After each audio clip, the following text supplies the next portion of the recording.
Welcome to this episode of The Unnoticed Show. Today, I'm delighted to have GJ Van Boosek, who's joining us all the way from Haarlem in not New York, but Holland. Goedemiddag. Welcome. Thank you very much, Jim. Very nice of you to ask me and have me on your show. Happy to be here. I only wish people could see you because we're going to talk about video, and you've become a bit of an expert in making videos. So GJ, you've had a fascinating career and you've moved from entrepreneur, employee during COVID. You've built yourself back up and now you've become a bit of a thought leader and influencer in creating video. Tell us your story and how other people that are unnoticed can get noticed using video. That's a good question, Jim. I'm a sales manager on an energy company until 2018. And then I decided to make a completely change of career and do a study to become a documentary maker. So film, video. That lasted a year. And halfway the course, we all were surprised by COVID. I also had to stay home and I couldn't do the things that I had in mind. I finished the course, but then I had to reconsider my future for what to do, sitting at home, being quarantined, and not being able to go anywhere. And then decided to be more active on LinkedIn, which was a platform for me that I hardly used. Sometimes you just browse around, but I didn't actually use it very much. And then I met an American, Alex B. Sheridan, who at that time was really busy on making content, and he really inspired me. And then I thought maybe I should also start content creation, making content that will help others to get ahead. And he really pushed me in a pleasant way to use, or at least to start using videos. And what I did, as scary as it was, on a Sunday morning in September, I recorded my first 60 seconds of video. I just put my mobile phone in front. I started recording and I put out a message that I thought would be interesting for other people to listen and to watch. And I posted it on LinkedIn, and it was really scared. You're expecting the most worst reactions and responses. And what really happened was nothing.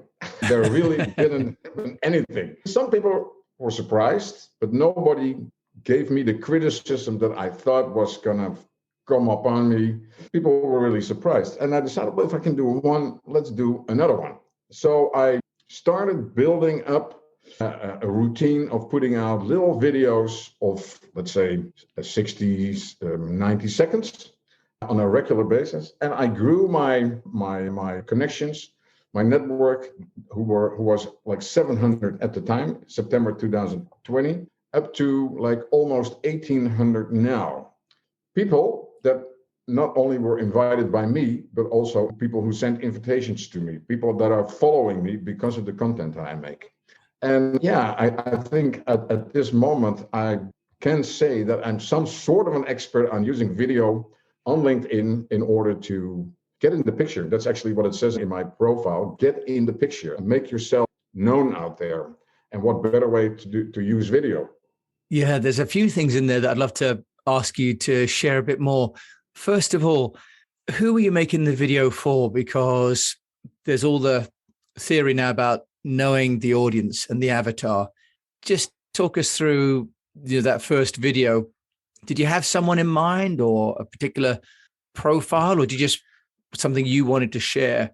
As I started the first time, I had nobody in mind, and the whole world. I thought that what I was telling or was saying could be interested for anybody. Anybody would listen and would watch it. At that time, I was only giving a short message, my view on the way LinkedIn developed, where it used to be a platform for recruiters and people seeking jobs.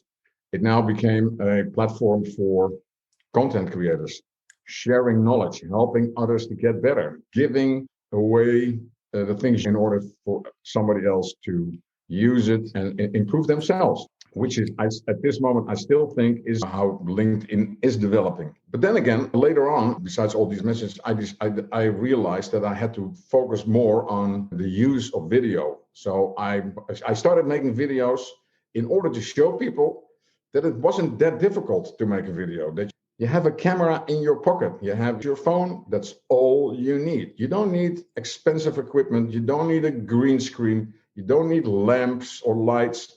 All you need is the knowledge that is inside you. You switch on your camera, put it at yourself, and share whatever it is that you know with the world. GJ, that's a very liberating message, because so often now we're given a kind of a huge kit list to be professional.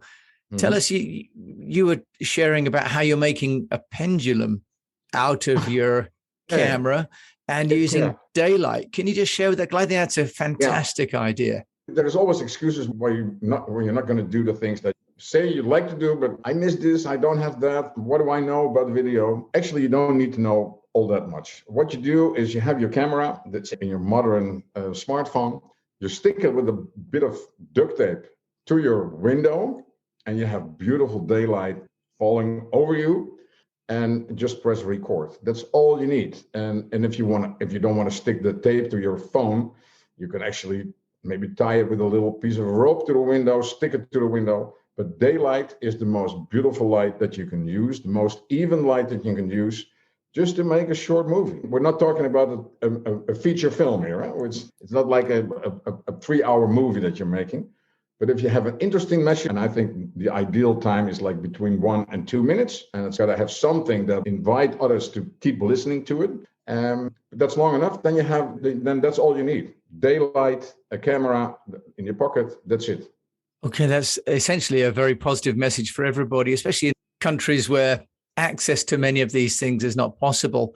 And tell us then, in terms of the amount of content that you're creating, GJ, are you suggesting people do this kind of daily, like a thought for the day, or once a week, or just as I would call an opportunistic posting? Help us with that. You all have to find your own rhythm. When I started in September, I was so enthusiastic about making short movies. I started posting several times a week. But you can overdo it, and you also have to give people the time to digest it, and if you're gonna make a movie every day, it's taking a lot of time. You have to record it, and most of the time you find the first time it's not good enough, so you record it the second time. Maybe you have to do a little bit of editing, which is, in my opinion, not really necessary. If it's a good message, put a little black in the front and a little black, and it's okay. You don't need titles and subtitles but if you improve over time, you can add that. But in the beginning, just start. That's the most important message that I give. Just pull out that phone, turn it on, and share your knowledge with the world. Everybody has something that is interesting for somebody else. Share it. You don't have to worry if you have only 10 views or 10,000 views. It's like if there is only one person that finds value in it, then it's worth doing it. That's a really wonderful message. And are you posting it into your feed, or are you putting it into groups? Groups are also always limited to the number of people that are a member of the group. You can put it in groups if you have a special group and you want to. I have one group that is limited to people that have followed a course with me. Then I invite them to the group. They still have access to me in a more private way, just to ask me extra questions. But basically, normally all my videos are posted in my profile, or how do we call it, in my feed. So it's accessible to. Okay, so that's another useful tip, isn't it? You mentioned about the basic camera.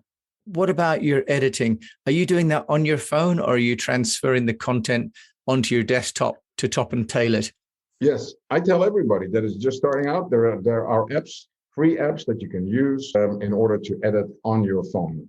Having done a course in documentary making, filmmaking, I have professional editing software. So I transfer all the material that I record to my software and edit it in there, because I hate working on a little tiny phone. Yeah, because you can make on an iPhone, you get iMovie for free, and I used to edit the kids' holiday movies just using iPhone on the plane or on the iPad. So it is possible. Yeah, but there's so many apps you can have. You have, for example, InShot. I've tried several of them. InShot, which is a great app.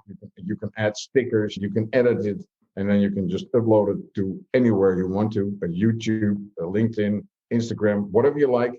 But I'm not really fond of using my finger on my phone. I transfer it to Final Cut Pro, which is actually the same as iMovie, but then a more expensive and more professional.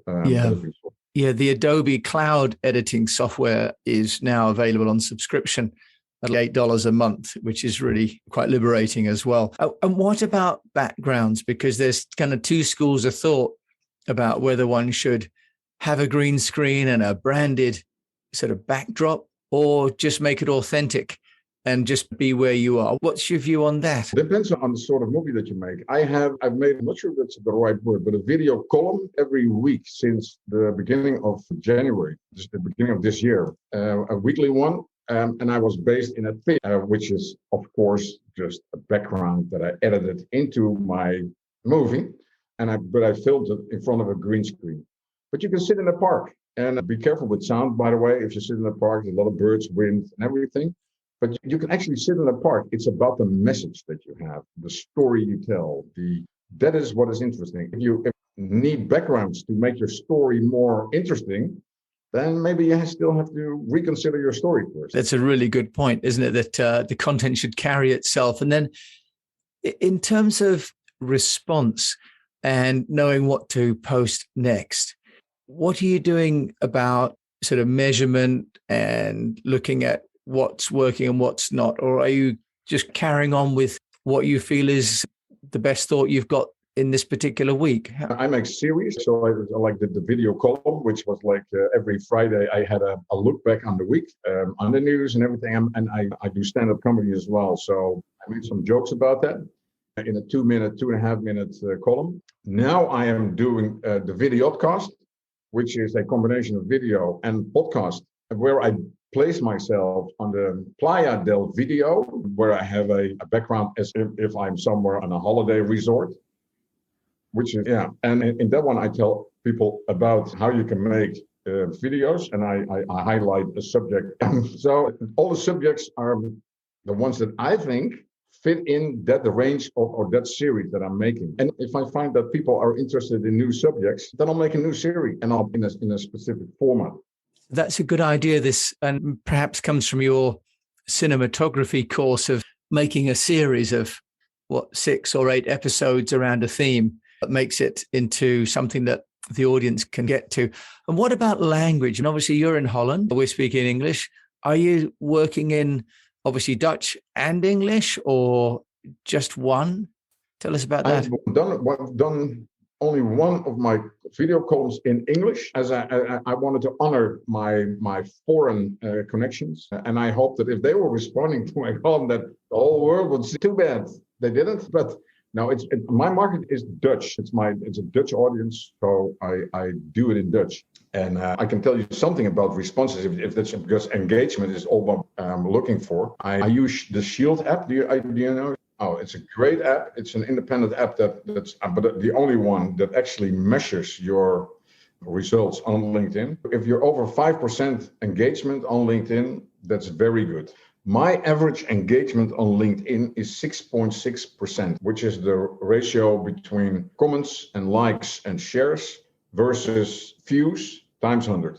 So that's over 5 is good. I'm on an average at 6.6.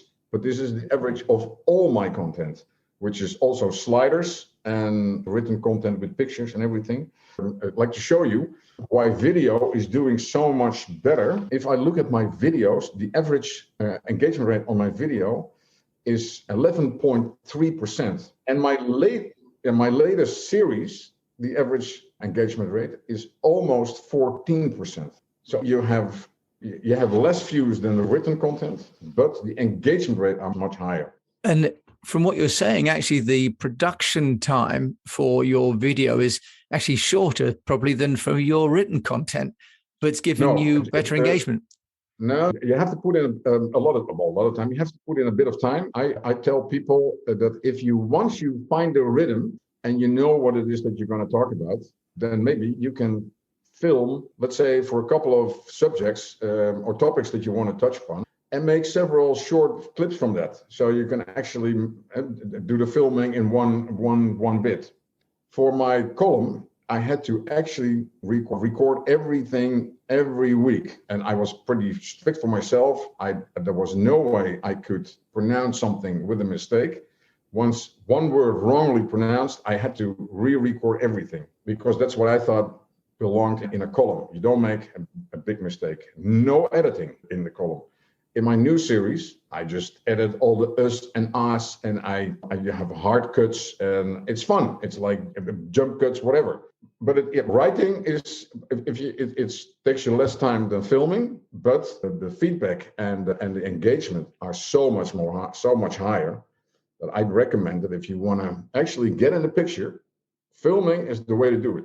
And if people would like to find out from you how to do it, GJ Van Boosek, how do they find you? Because I've already learned just in 19 minutes a huge amount from you. How do people get hold of you? Wherever you are in the world and wherever you're listening to this podcast, please contact me on LinkedIn. Any question you like on video making, and I'm really happy to help you. That's very kind. Thank you so much for joining us, GJ, all the way from Arnhem, just over the water. And let's not talk about the football. You're very welcome, Jim. I was happy to be here, and I hope this will be informative to all your listeners. It absolutely has been. You've been listening to The Unnoticed Show with Gerrit-Jan Van Boosek over in Haarlem in Holland. And I think a couple of key takeaways. One is get video, make video, get in the picture. And the second is that you don't need a huge amount of kit. You need your phone and a little bit of courage, and then press play and enjoy. Thanks so much for listening to this episode of The Unnoticed Show.